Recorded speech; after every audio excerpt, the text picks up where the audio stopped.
जीवन के आधार का स्वरूप है अर्धनारीश्वर।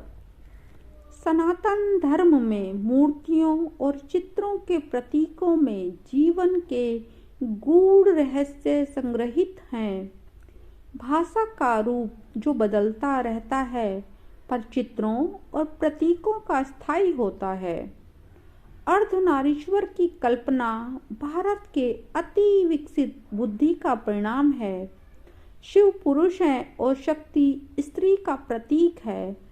शिव सागर है तो शक्ति लहर है।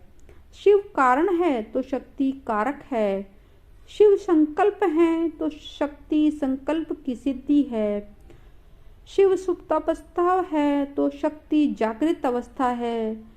शिव रुद्र है तो शक्ति महाकाली है।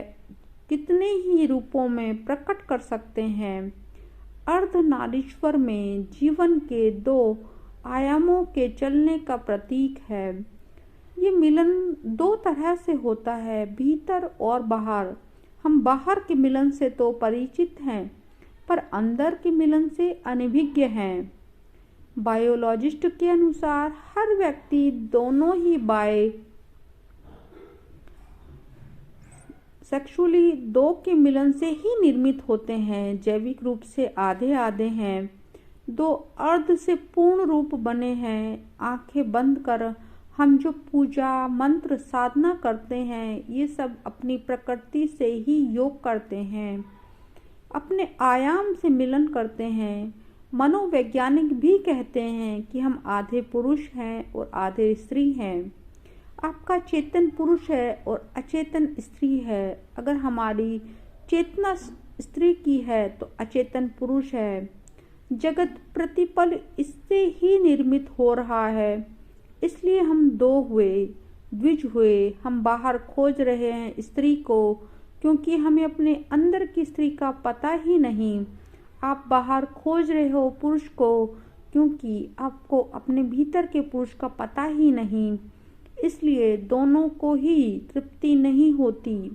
आपको कितना भी सुंदर स्त्री या पुरुष मिल जाए, थोड़े समय बाद बेचैनी शुरू हो जाती है।